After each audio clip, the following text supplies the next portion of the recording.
If you guys ever want a lesson in what not to do if you find yourself at the center of a controversy like Mike Israetel, just continue to watch the horrible damage control that he's been doing over the last couple weeks and take notes and do the exact opposite, okay? I'm sure by now all of you have watched the first video, part 1 of Dr. Mike addresses his PhD controversy, which, although I'm gonna go out on a limb here and say most of you probably haven't watched it because it's been clipped so many times by other YouTubers talking about the controversy and the reactions to this podcast. And it's funny because the reaction videos are getting more views than the actual podcast. Of course, Greg Doucette did his video, 210,000 views as of yesterday. Zirk Fitness has done about 3 or 4 videos on the entire controversy, averaging 20 to 30,000 views on his videos. And this is a problem that's not going away. And a really good way to tell that this problem isn't going away for Mike, number one, he still has not addressed it on his own, on his YouTube channel, which should have been the first thing that he did. If Mike Israetel went on his YouTube channel to his almost 4 million subscribers and just said, hey, you know what? 12 years ago, I did my dissertation. It wasn't the greatest, okay? There were some spelling errors. There were some table errors. But look how far we've come since then. We're a great community, and we focus on helping people reach their fitness goals. It's not a big deal. I've done better since then, and I'll continue to do better, right? Straight up, just apologize for it, and it would have been a done deal, okay? Because you can't ignore the fact that the video that Solomon Nelson did on the dissertation now has 1.3 million views in 2 weeks.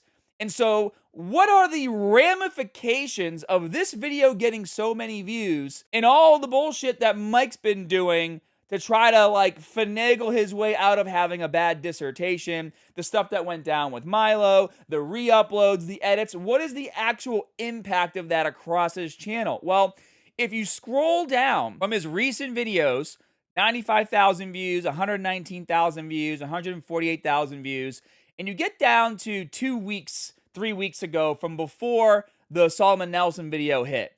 Average video views, 260,000, 672,000, 800,000, 542,000, 290,000. We're starting to see a pattern of less views on the Renaissance Periodization channel. And I know they're feeling the hurt from this, right?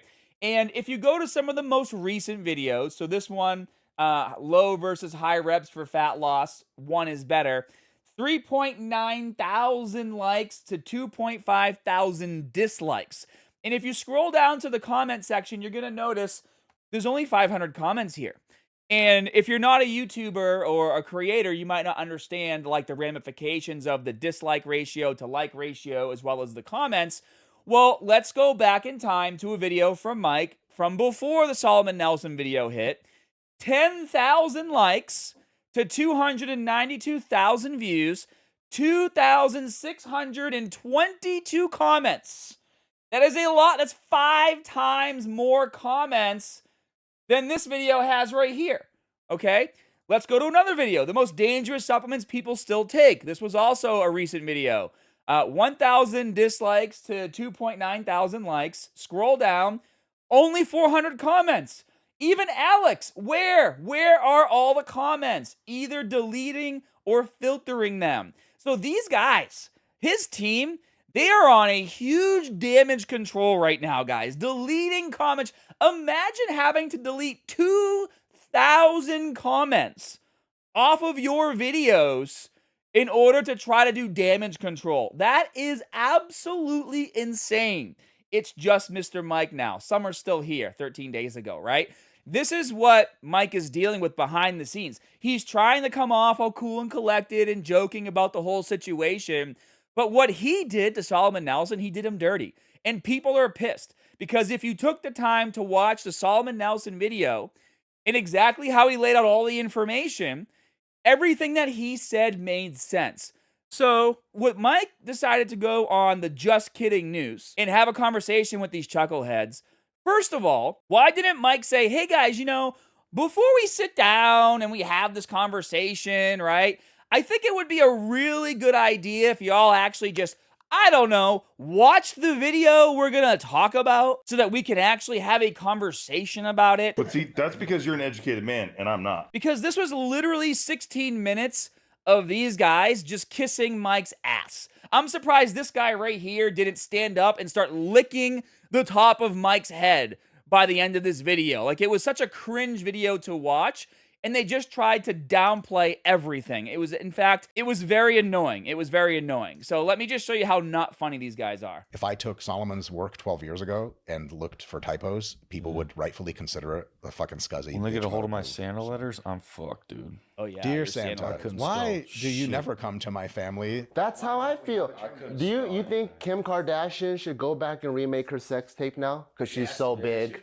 Let's go look at your original work. So literally comparing your Santa letters from when you were a kid in Kim Kardashian's sex video to a dissertation that gave you a PhD so you could call yourself Dr. Mike and tell everybody how much smarter you are than they are because they don't, in fact, have a PhD, right? Like, that is the amount of idiocracy. Is idiocracy the word I want to use? Let's just call them morons. By the way, Idiocracy is an awesome movie. It just came back to Netflix, but let's stay on topic. These guys are morons. Like, this is kind of like their reactions their entire time. Literally just sitting on the couch, waiting to say their sound bites because that's all they're good for. So again, they didn't watch the video, and this right here made it very clear. Like, this was another clip that after I saw it, I'm just like, what was the entire point of this podcast? Just to let Mike talk? If all Mike wanted to do was talk, he could have went to his channel with 4 million subscribers and talked and got out everything that he had to say. But no, he wanted to go on this podcast so they could continue to make it like this one big joke and try to downplay the credibility of Solomon Nelson. Watch, this part right here really pissed me off. Essentially, he miscaricatured what a PhD is supposed to be and misunderstood the deeper implications of my. But he has a PhD. He does not. Oh, he does. No. No. Oh, he does. No. Like, dude, shut your mouth. No, I think we're talking about the Milo guy. No, I'm talking about Solomon. Milo's on my defensive side. Yeah. Oh, that's to do with the Blackbeard. Yeah. Also, I shouldn't have said fuck you to that guy. He was on. I just said anyone that would. Like, these guys are so out of the loop on what's going on. Why are they even doing this podcast? He doesn't even know that Milo is someone who Mike paid for his education, right? These guys have absolutely no idea what they're even here to talk about. They were probably just told to show up, let Mike talk, and agree with the things he says, and try to be funny and goofy and laid back so that people watching this podcast will think, oh, that Solomon Nelson video that I'm not going to watch because it's 70 minutes and I don't really feel like it. It probably was a nothing burger because look how relaxed and chill everybody is here talking about the entire situation.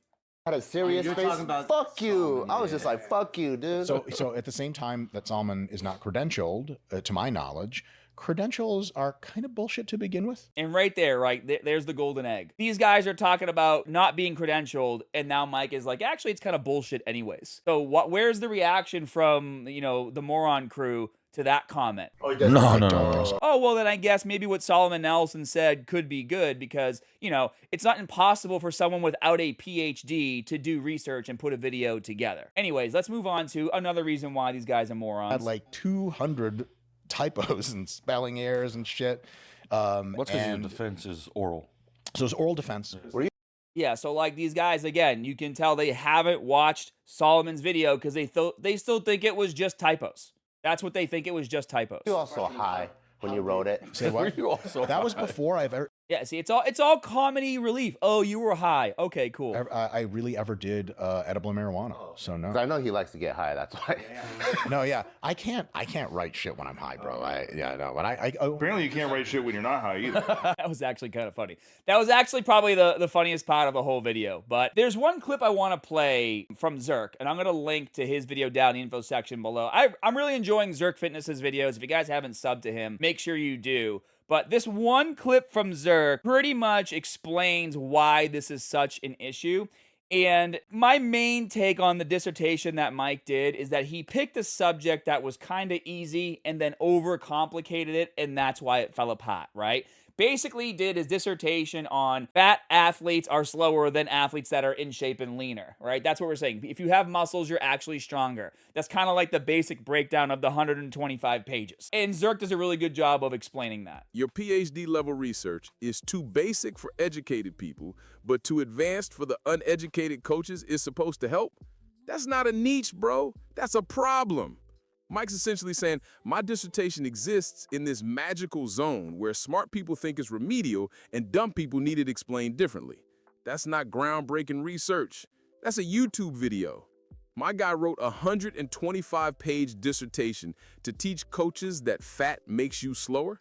That's a tweet. Like, just like Zirk explained it to a T in why it's such an issue, right? Like, dude, we've all done this. Middle school, high school, all those electoral classes you had to take in college that you really didn't give a shit about. And the teacher's like, hey, I want you to do a 25-page book report on The Great Gatsby and have it turned in by next week. Okay, bro, you're going to get 25 pages of slop, but it'll be 25 pages. So that's my take on the situation. I'm sure it's going to continue to get worse because Mike has still failed to address it on his main channel. But the point of me making this video is, guys, this is a much bigger deal for Mike's career than everyone's making it out to be. Because even in that Zirk video, he keeps talking about how people are just going to forget and no one's going to care and everyone's going to move on. People aren't just forgetting about what's going on here. I just showed you guys. If you go to Mike's channel and you look at his recent videos and you look at the like to dislike ratio, you look at the amount of comments that are there compared to all of his content before Solomon dropped his piece, there is a lot of comments getting deleted. The views are down massively. And if he wants to get his reputation back and he wants to start gaining the trust back from his subscribers, all he needs to do is just come out and come clean. And just be like, you know what, it sucked. And I'm going to move on. And then literally let that be the end of it. But a part of me feels like these guys are enjoying all the attention. They like seeing all these videos being made about them. And what they truly don't understand is that you're gaining attention, but you're losing respect.